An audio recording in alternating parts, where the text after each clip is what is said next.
It's the moment you didn't know you're waiting for. He is Carter, He's Chad. and this is the Irish 365 podcast. Chad, this is Lou Holtz. That's head coach of Notre Dame for 11 years. Greatest experience of my life. They're starting a Notre Dame podcast this summer. I have a podcast as well, but it's not about Notre Dame football, although I wish there were.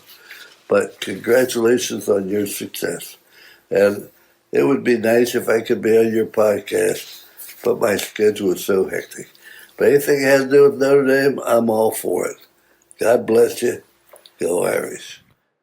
All right, welcome into the Irish 365 podcast. We're here today kind of discussing end of season wrap up, national championship game. We've taken some time off. 2-week hiatus here. Yeah, 2 weeks. You had some travel going on. I've kind of been busy with work, and I know you've been busy with work getting caught up from your traveling. Busy times around our household, and so let's kind of get into the game. I mean, obviously, I'm assuming everyone listening to this knows by now Notre Dame did not win the national championship. Obviously, a disappointment on that front. But yeah, and maybe that's part of the 2-week off. We were mourning a little bit. I mean, that might be appropriate to suggest that. No, I don't think I was mourning. I was disappointed in the loss. Yeah.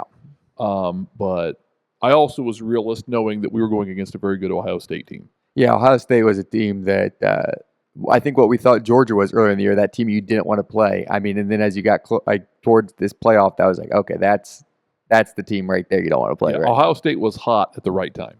Absolutely. Yeah. So before we get into this, all props to Ohio State. I mean, they had, I know those Michigan people will give them crap because they beat them all year, but I mean, what a remarkable season. I feel like they had a very similar moment with Notre Dame. Obviously, should have beat Michigan. I don't remember. They were 20-point favorites against them this year. They should have blown them out the waters. They have an NIU-like loss. I know it's Michigan, so it's not NIU, but for their standards, and it probably felt as bad as an NIU loss. To them it did. So, yeah.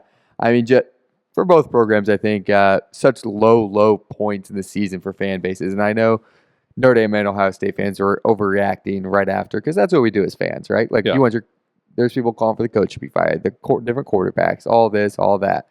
So, yeah, I mean, for both these teams to have such low moments in the year but such high moments by the end of it was quite remarkable. Yeah, I think a lot of similarities between the two programs just in the journey they went through. And here's the thing I think is interesting. I do not like Ryan Day. Nope. I do not like him, his character, his personality. Just what I've seen of him, I'm not a fan. A lot of Ohio State fans I know, not all, but a lot of Ohio State fans I know turn me off. I just don't like them. They're just arrogant, pompous. Not all, but a lot. When you look at these Ohio State players, they got a lot of like high character kids on that team. Yeah. And so it'd be an easy team to root for if you're an Ohio State fan. Yeah. And like you said, I mean, we lost to NIU. There was a talk about firing Freeman. There was people calling that. They lost to Michigan the fourth year in a row. There's people talking about firing Day. So they rallied much later in the year than we did, but they rallied and they played their best football. And I think, it's a game I think we could have won. 100%. And that's the takeaway for me. The 2012 national championship. Like, it just never felt like we had a chance to win that after that game, you're not like, man, if we just did this, we probably have a pretty solid chance. Yeah, I mean, all year long, there's probably 3 or 4 defensive plays that Notre Dame does, and you're like, oh, what was that? Yeah. This game, there was probably, 10. Yeah. But at the same time, we knew the margin of error we couldn't have a lot of errors to win this game, so it didn't surprise me. But it really was that second quarter that kind of... The second quarter crushed, and then that first drive of the third quarter where they had the 65-yard run or whatever ended up being, I don't remember what the official yards on that. But yeah, second quarter, though, we got to start with this. What a beautiful opening drive to start a national championship. Yeah. Before we get into the collapse, not collapse, but...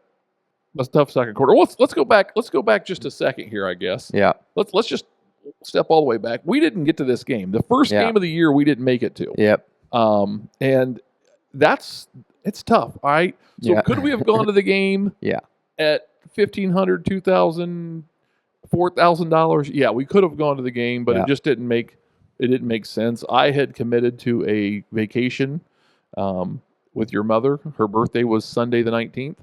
And obviously national championship game on the 20th. I promised her I'd be in Mexico. We were in Mexico. This is something you guys had planned. I don't want to say for a year, but you had this way planned before.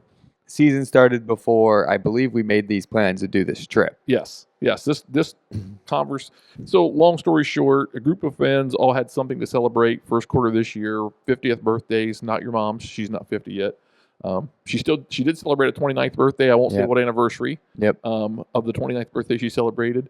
Our anniversary was coming up. Jason and Amy's anniversary is coming. Just a lot of people that had something to celebrate. So I'm on this trip with basically mostly USC fans, which is the kicker of it. Yeah. Jason, who is I was teasing. I think I got him feeling bad because I was teasing about him being bad luck. I'm like, dude, like I've taken you to 2 Notre Dame games. They've lost twice. Big upset. Tulsa and Brian Kelly's first year, and then obviously NIU this year. Jason was at, and I reminded him, like, we have watched 4 Notre Dame games together in person, and the 4 games we watched in the past were all Ohio State games. Like, it was Fiesta Bowl because we have a mutual friend who is a big Ohio State fan, so to speak. So anyway, it was just like, dude, you're just bad luck. So he was feeling bad that he was going to be with me, but he's like, dude, I've been watching some games you don't even know. So I really think he's kind of like turned a corner. He's watched some Notre Dame games just because he's kind of, he's in on it. So we're in Mexico, of course. It didn't go as planned for me. I take the Fire Stick. I got the TV streaming service that we use. I'm all planned. I'm going to get to watch this game. The place we're staying at is supposed to have high speed internet. It did have high speed internet, but not great. I, like, the night before, turned on ESPN and was like, because a lot of people I was with were Kansas City Chief fans as well. So, like, we were going to watch some NFL football on Sunday night, and we could stream for about 3 seconds, and it would go into that buffering spin pause, and then it would, like, go for, like, 12 seconds, and it would go for 3 seconds of streaming. It's like, I can't watch the game here at where we're staying. So we had to go out on a mission and find a bar, the sports pub in Mexico, and we were outside of Puerto Vallarta, about 10 miles south of Puerto Vallarta in a little tiny village area. So we ended up finding a bar in the romantic zone, and it was quite the interesting crowd that we spent time with. But we got to the bar on Sunday or Monday night for this national championship. I would say there were 25 people in this bar, and it was packed. We represented 9 of them. There was probably 3-4 diehard Notre Dame fans, probably 5 or 6 diehard Ohio State fans. One of the guys that I was traveling with happened to be an Ohio State fan. He grew up in Akron, so he was an Ohio State fan just by proximity, but he lives in Kansas now. So it was interesting. So I was in a whole different dynamic, and I don't like going to sports bars to watch Notre Dame games because, 1, you can't hear the TV broadcast, and 2, a bunch of annoying people typically. So where did you watch the game at? Yeah, I was just at a friend's house. And they were Notre Dame friends. So Yep. So very, very good. So then we get to go to the game, and of course, I'm hearing it from the 2 or 3 Ohio State or the USC people that are in this contingent of people I'm with to watch the game. Notre Dame, you guys aren't going to win, yada, yada, yada. And I'm just like, whatever. We got a chance.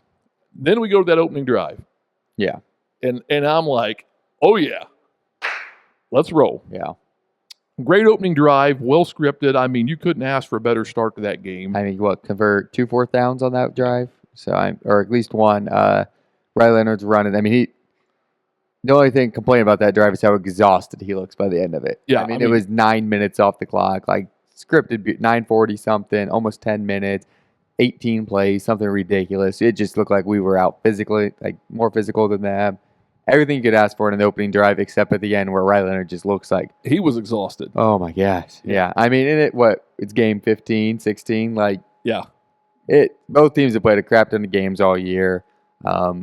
You're in the middle of January, towards the back half of January. Like, we've been playing football since August 31st. And yeah, I mean, he just looked exhausted. I don't know if it was a combination of nerves, exhaustion, but he did have what they call a reversal of fortune there on the sidelines. Yeah. In the competitive eating term. So yeah, I mean, it was a lot on Riley, but couldn't ask for a better start. I felt really good at this point. I'm like, okay, if we can play this game. Yeah. And then Ohio State gets the ball. Here's my conspiracy theory. What if we cared about Jeremiah Love having the flu for Georgia? Team had it for the Orange Bowl. Did Riley Leonard catch that on the back half of that national championship game? We'll never know. Never know. And I'm sure if we would have won, it would have came out like, oh, we had the flu game. But, I mean, I wouldn't have been surprised. It could have been nerves. Could have been a whole lot of other things. But just, Yeah. It could have just been the fact that he took a lot of punishment. They were hitting him on that first. Oh, yeah. He was just getting hit. And who knows what it was. He played great, though. I thought Riley Leonard played the best football he's played all year in that game. Yep.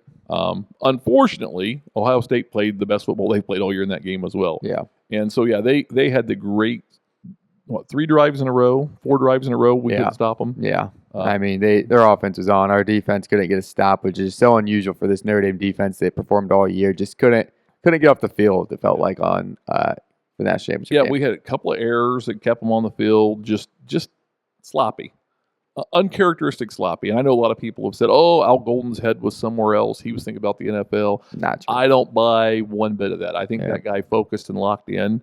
The players were in the biggest moment. I mean, and I think that was it. And it sometimes it just doesn't go your way. Yeah, sometimes the ball doesn't bounce your way. Yeah. I mean, that's how it goes. And when the breaks are beating the boys, Rock, go out and tell them win one for the Gipper. So, but I thought we adjusted well coming into the second half. Like I said, Ohio State did have that big run to set up that opening drive in the second half. Yep. Things weren't looking good, but we responded after that. And I think we outplayed Ohio State the second half. Yeah, I mean, I think this is the thing we've been wondering. I mean, we saw it towards the Penn State game, but something analysts and us definitely wondered, what happens if the Notre Dame team gets behind? Yeah. I mean, we've been a run-first team all year. Can we throw the ball? Can we make plays in the air like when the other team knows we have to throw the ball? And honestly, we did.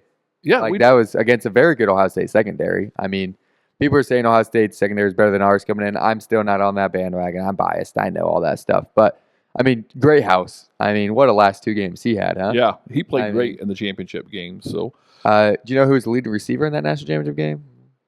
Greathouse. It was not an Ohio State guy. Just saying. It was Jaden Greathouse. He was the top receiver of both teams in that game. Yep. So yeah, I mean, it was a disappointing loss, but it wasn't like crushing.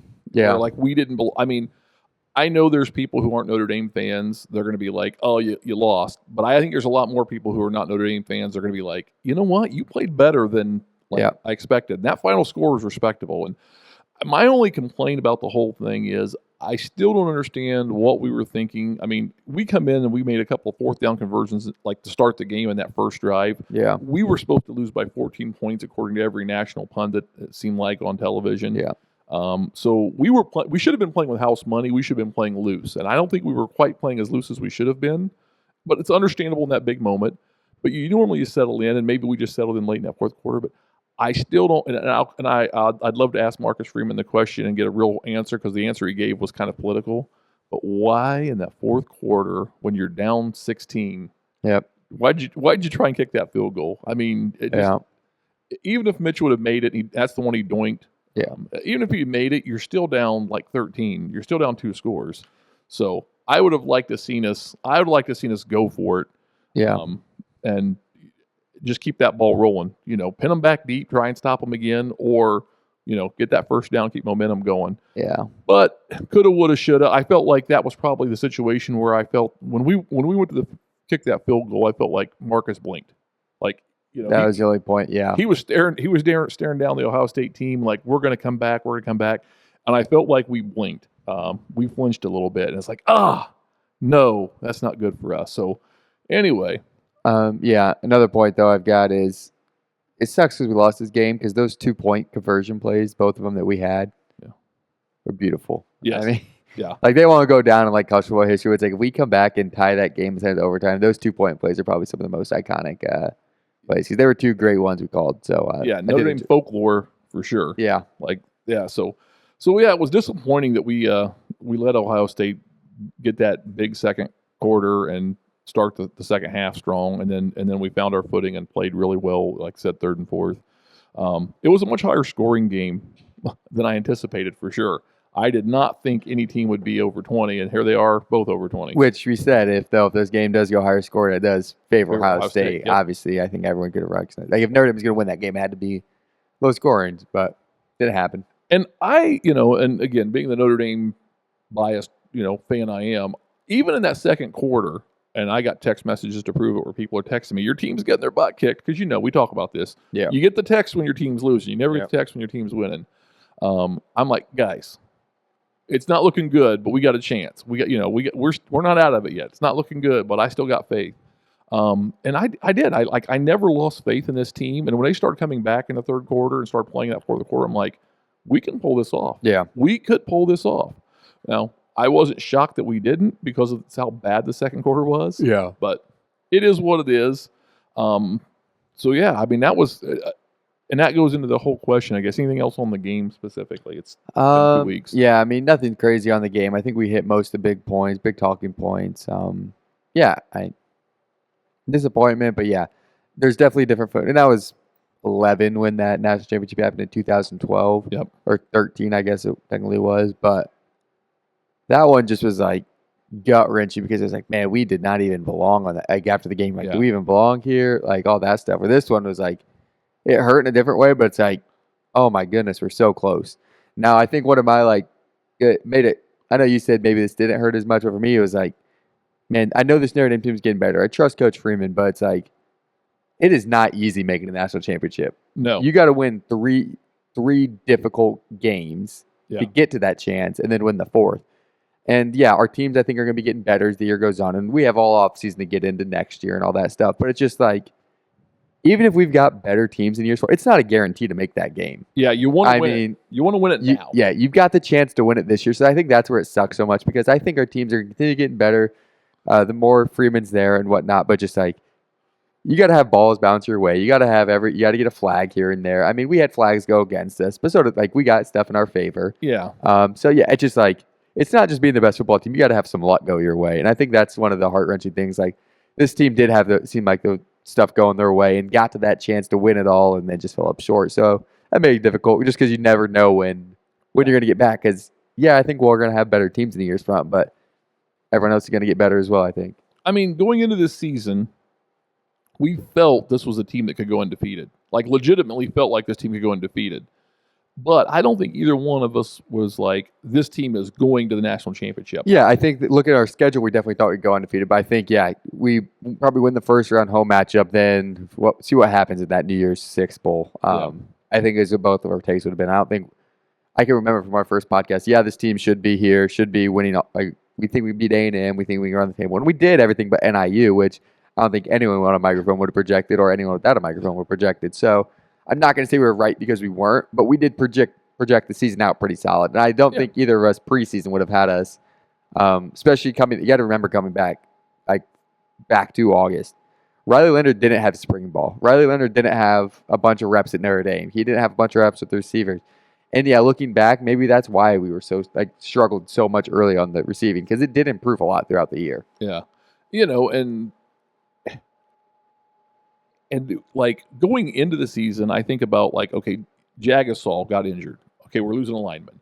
We had just different injuries, different things going on like early.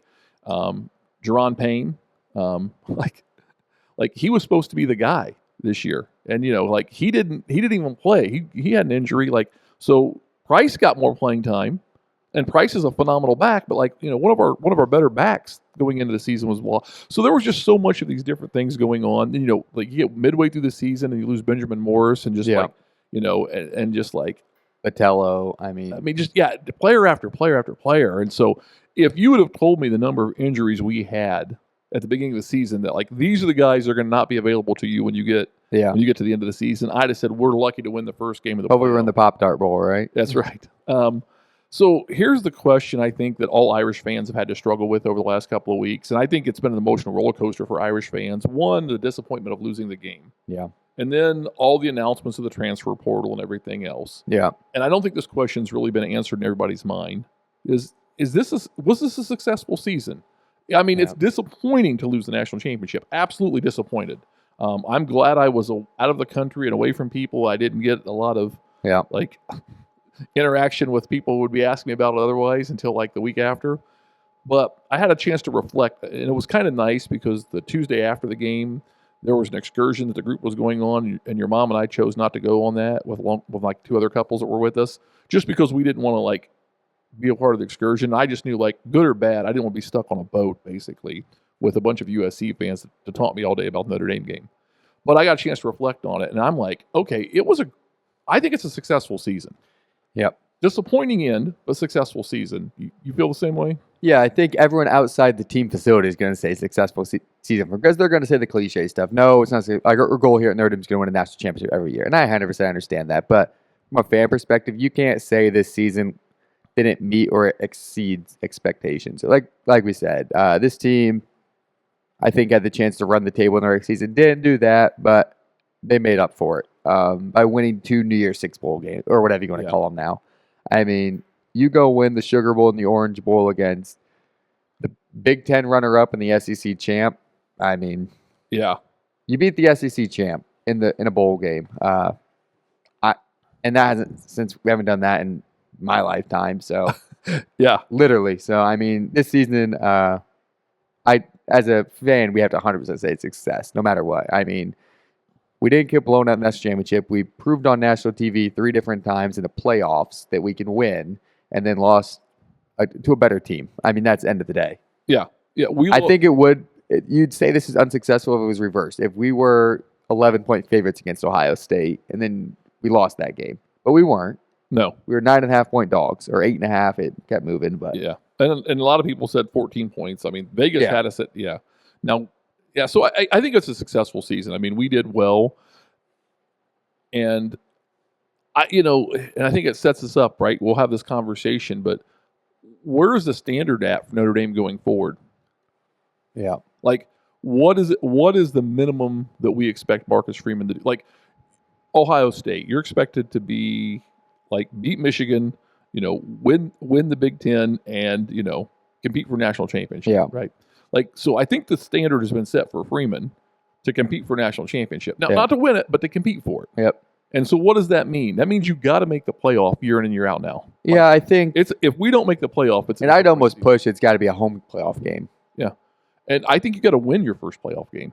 I'm almost on the board. You got to win the first one, and that second one better be a darn good game if you lose. If you don't win that first playoff game, it's a disappointing season. Yeah, I think that's the new standard. And we talked about Brian You're Kelly playing on January 1st every year. Yeah, Brian Kelly. We talked about him getting us to that 10-win season because before the Brian Kelly there at the end of his career got us to 10-win seasons, we had a lot of 8 and 9-win seasons, which are respectable. But a lot of 8 and 9-win seasons, and we got to the point where we expect 10 wins. And now in the new modern era, it's like, you've got to win first-round playoff game. Anything less than that, I think that's the new Notre Dame football standard. Yeah. If you can win the next 3 after that and win a national championship, you got to compete. And I think it'll be interesting. We can, like I said, we got a whole lot of offseason to talk about this team and where it's going and things of that nature. But I think it was a good season for the Irish, and I'm so excited. I mean, I think about just the adventure we had and attending all these games. And I mean, I couldn't, like, that whole Sugar Bowl game and getting to go see Notre Dame in the Sugar Bowl against Georgia and winning that game. Like, that was one of the better, if not best experiences football-wise in my life.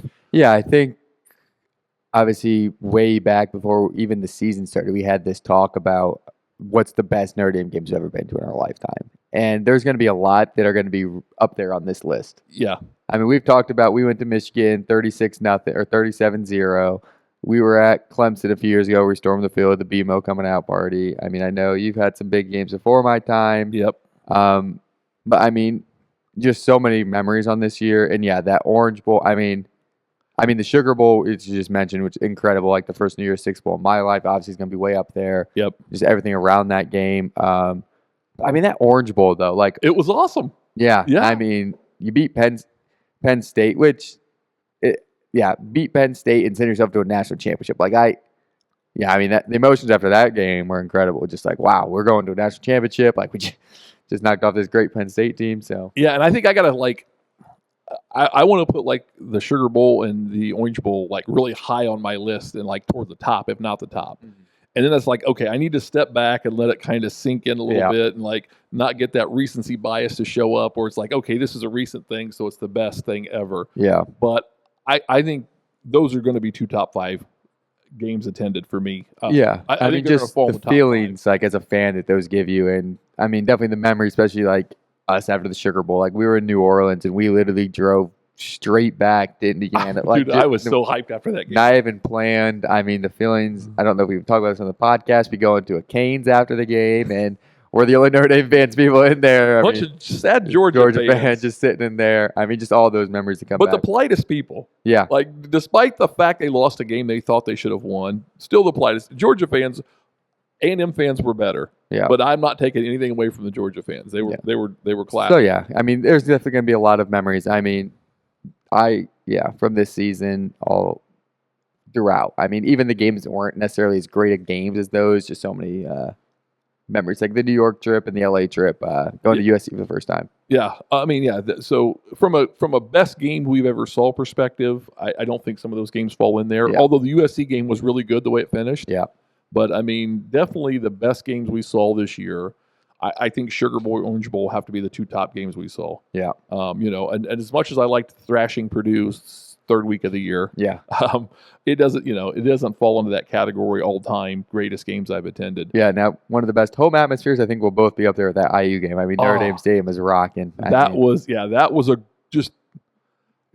the greatest game, no, but I mean, it was a great game. Yeah. Just the atmosphere. Like, yeah. The historic side of it, there's so much about it that was a great game. Yeah. I don't know if I'll put it, maybe make the top 15 for sure. Yeah. But I mean, yeah, just it was awesome. It was awesome. So I mean, there are a lot of great experiences, and I think the next podcast we'll have to get the whole group on, get Christy, Kate, and Maddie, and get all of us and just talk about the trips.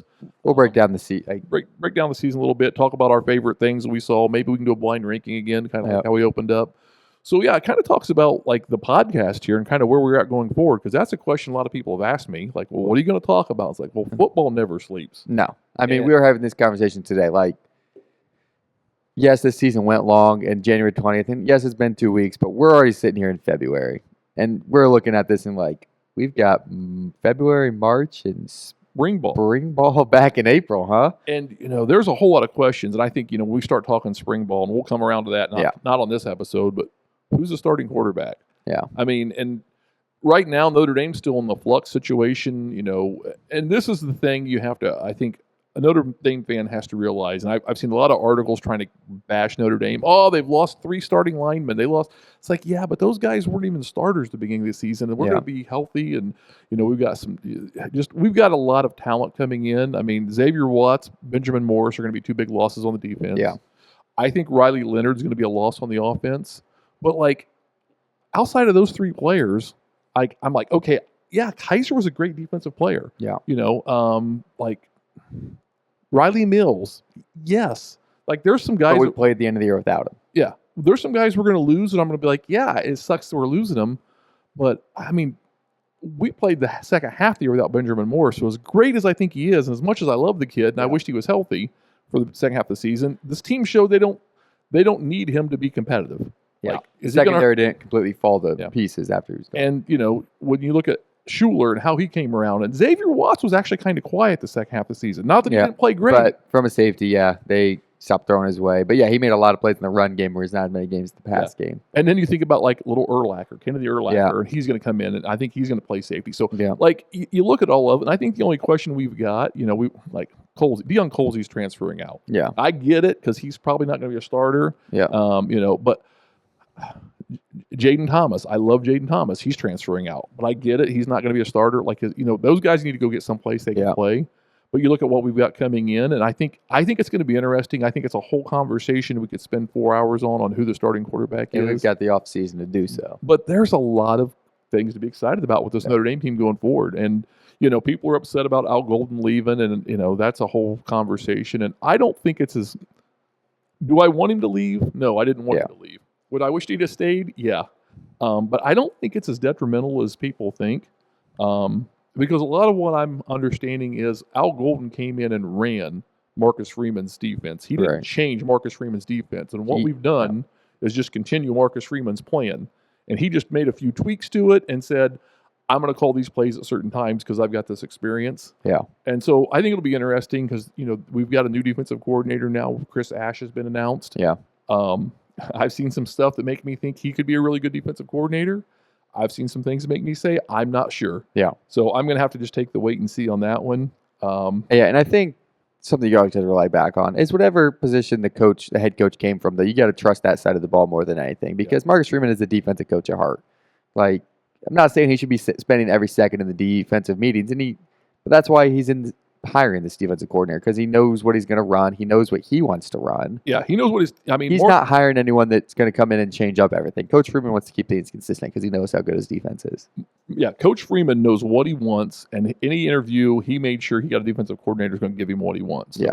I would expect a lot of continuity in that, and I think a lot of people felt like Mickens should have been promoted up to defensive coordinator. Yeah. I've seen some stuff that basically says expect him to be announced as the co-defensive coordinator.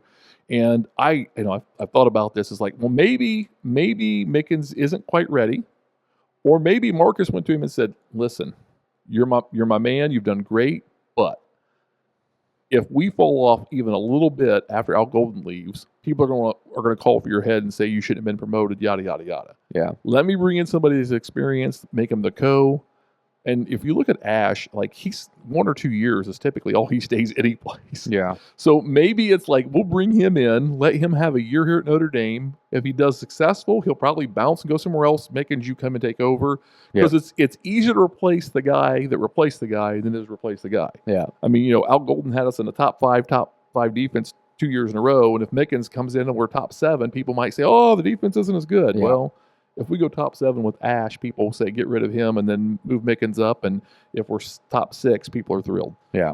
So anyway, and so I think maybe, I don't know what the backstory is on that. I'm not pertinent to that information, but I kind of wonder if there wasn't some of that gamesmanship going on or thought process, or maybe just Mickens isn't quite ready yet. Like, he's really good at the linebackers and defensive backs and coaching, but like skilled those positions. He needs a year or two more. But maybe he's not ready for the play calling, and they need to put that into the plan to let him be a little more involved in the play calling side of things. I don't know how that works. So, but anyway, so I think that's kind of interesting. I know Golden's taken the linebacker coach with him to Cincinnati, so that'll be interesting.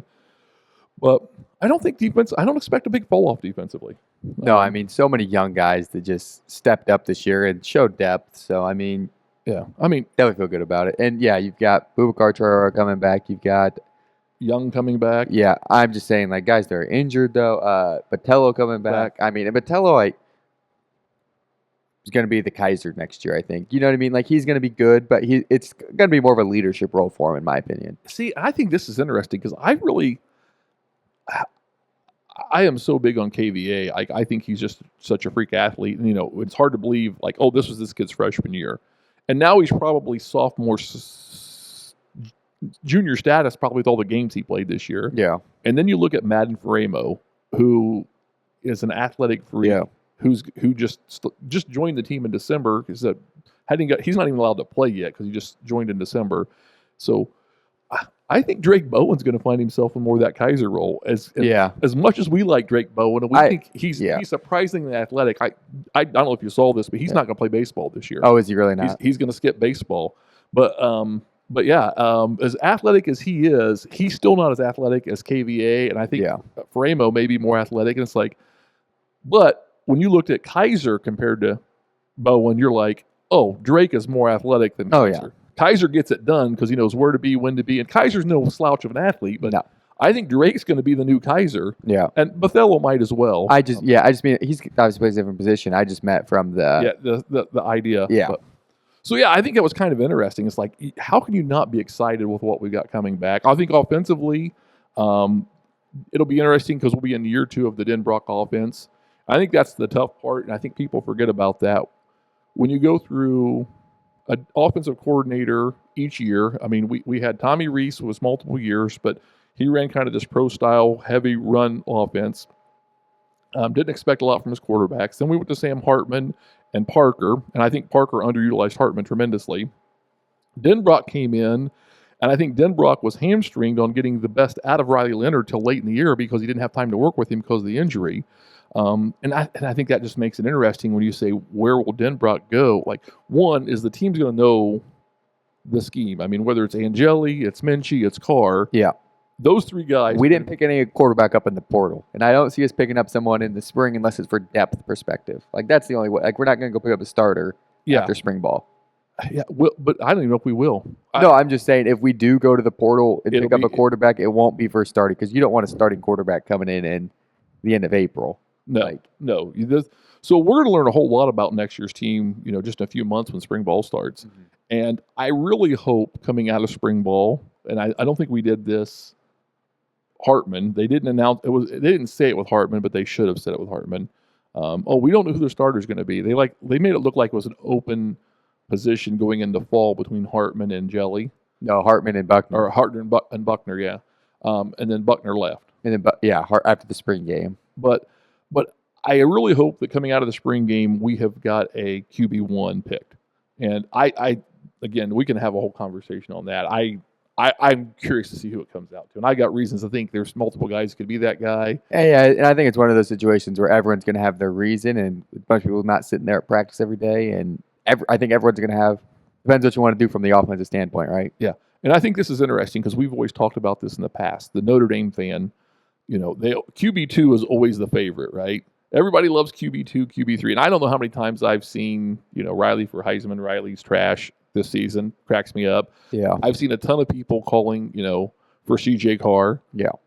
But remember last year people were calling for Angeli, right? Yeah. And so you can make a strong case for Angeli, and it seems like he would be your number one guy just because he's been the number two all year. He throws a beautiful ball. You can't underestimate and can't not talk about what he did in the Orange Bowl. To come in and make the play Biggest in moment, the half and get us into that field goal, which was a huge field goal. Mm-hmm. So there's tons of reason for him. Everybody wants to jump over Kenny Minchey and go straight to CJ Carr. Yeah, and we're not on this. And we got a little more respect for Kenny Minchey, I guess. We understand the Carr love, but and I think Carr, it's again a little bit of it's the lore of Carr being Lloyd Carr's grandson. Yep. He gets a little bit of name recognition, and he's supposedly a very high talented player. Yeah. And he did really well in high school. But I also think, like we said, Kenny Minchey, I think there's another. When I think about the Denbrock style of offense and what he wants in his quarterback, and I think about some of the quarterbacks that he coached at Notre Dame when he was at LSU. LSU and Notre Dame, but even Notre Dame, you get into the Wimbushes and the Arnaz Battles and like Golson, like those style of the athletic quarterback. I think Minchey's probably the best athlete of the quarterback room. And not that Angeli's not athletic, and not that Carr's not athletic. I would say Carr might be more athletic than Angeli, but Angeli, if you remember his freshman year in the blue and gold game, he made a play with his legs to help the blue team win. So I think we've got athletic talent. And Riley Leonard was athletic talent. I think he fit, but I just think Denbrock didn't get. So I think it's going to be interesting to see. But and going back on Minchey, that's a dude that I remember watching last year in the spring game. We're both like, dude, that dude's arm is he's going to throw it anywhere he wants it. He's got to figure out how to read the defenses. And I think, like you said, all these quarterbacks had a year under Denbrock's system. Yeah. But Minchey just was like, I'm going to go sling this through a window if I need to. He has a quarterback. He's got an NFL quarterback arm. Yeah. He can throw the ball effortlessly, and he gets it there fast. Brett Favre is the only quarterback I can compare him to in the throwing. Yeah. And that's just I seen Brett Favre throw balls there's no way that dude's. Oh my gosh, that ball got there. Yeah. And we seen Minchey do that last year in the spring game. And what was clear is Minchey struggled a little bit reading the defense. Mm-hmm. And so how much has he progressed on that? But when the play broke down and Minchey had to run, he was no problem there. Fast. But again, I think Angeli can break away. He's not Minchey fast, but he's surprisingly fast. And I think Carr, everybody says Carr is he's had a quarterback coach since he was 2, and he's the most polished. Carr's probably the kid that can read the defense the best. He's probably got the best arm talent, and he's more athletic than you expect him to be. And I don't know if him or Angeli are more athletic. I'm willing to bet neither one of them are as athletic as Minchey. But I think all three of those guys have a real strong case. And it'll be interesting to see how it shakes out, but I hope we come out of spring ball with a clear, defined QB1. And if it's not Angeli, then I would expect Angeli's going to go to the portal. And he should, if he's not QB1, especially if he's got his degree. And he's graduated Notre Dame. There's no reason for him to stick around at that point. If Kenny Minchey isn't QB1, I think as soon as he gets his degree, he's got to say it's time for me to go. Yeah. Because those guys are talented players that need to play. Yeah. And I want them to play for us, but only the best one can play. Yeah, he can't play 3 quarterbacks. So. And Carr's the only guy I think that if he doesn't get the QB1 spot, has no reason to leave because he's still just going to be a sophomore. Yep. But anyway, so I think that'll be interesting. There's a whole lot there. Yeah, we've got a whole lot of off-season convos to get to, right? So yeah, there's a whole lot of conversation. So podcast-wise, I think we're going to try and do this weekly still. Yep. We're going to break it up a little bit. We'll do some different things. We're gonna, I don't know, we'll sub it up a little bit. You can see over our head right now if you're watching on the YouTube or the Spotify video. We've got the blue logo background with the gold Irish 365. We're going to keep that football related specifically because this podcast has been primarily football. And then we're going to cover some other sports. We'll get into some other things. We'll get into some basketball, men's, women, hockey, men's hockey, I guess not women's hockey. Maybe get in some lacrosse for sure. Yep. We've got a good friend who is a diehard lacrosse guy. Yep. And he's wanting to come on and talk a little bit. Diehard Notre Dame guy and a lacrosse guy. Good combo. Yeah. So he's gonna teach us some things about lacrosse. What we know, we'll probably realize we don't know enough.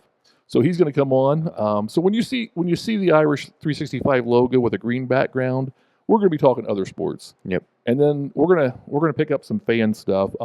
Just talking about some of the people and the fandom. Because I think one of the things that was really cool for me in this experience was just some of the people we've met. Mm-hmm. Got to meet some really cool people, and they got some really cool stories. They're entertaining, so we're going to try and highlight some of those people. I mean, there was another couple that we met at the USC game, and they went to every Notre Dame game this year, and they included the national championship in their. So we want to get on and talk to them and hear about their experience in the national championship game and let them tell their story and some of the things they did. We'll come back with a group and we'll talk about some of our stories and the cool things we've done. And I mean, there's plenty to talk about. Now, I don't want to talk about basketball too much because Coach Shrew blew another one. Yeah, I can't talk about that one yet. I mean, the women played good today. Yep. Yeah. But yeah, I mean, we got a lot of Notre Dame sports to cover. I mean, don't think there won't be any content coming from the Irish 65 area. We got our 2 weeks off. We're back in full swing. Yeah, and we got to talk a little bit about the Sam Hartman jersey giveaway. Oh, we had a winner. Yes, we did. And I'm going to blank on the name right now, except the last name is Martinson. But yeah, I mean, so she killed it. I mean, you can't do any better than 100%. She accurately predicted the college football playoff bracket. Yeah, she had every game correct. Yep. And so, I mean that. I'm going to start taking betting advice from her. No kidding. We might need a parlay of the week. I mean, me and Jordan are struggling. Yeah. Yeah. So, Katie Martinson, I mean, congratulations. Yeah, way to go, Katie. Nice job, Katie. I mean, we're glad we got that Sam. Oh, no. Oh, there it is. There it is. There it is, Katie. Sorry about that. I got the wrong button. I'm 2 weeks out of the studio. Yeah, no kidding. So, yeah, I mean, thanks for everyone participating in that. I'm sure we're going to have a March Madness, even if the Irish aren't in the tournament. We'll do something. Yeah. We'll figure something out for that. I think right now the Irish are looking like if they can make it the NIT, might be good. Yeah, it's not looking good unless they win the ACC tournament. Because this year you got to remember, they're in the middle of the pack, the ACC. Not everyone makes the ACC tournament because there's so many teams. Yeah, well, that's the other thing. I think the bottom 3 teams don't, but the Irish should still make the ACC tournament. But yeah, I mean, I think we're wrapping up this episode. So I just want to say thank you to everyone that's been listening throughout this season, who's followed us, who's done everything. Like, this has been our first year, obviously. Yeah. If you guys have enjoyed it, we appreciate that. We've had a good time doing it. I know that.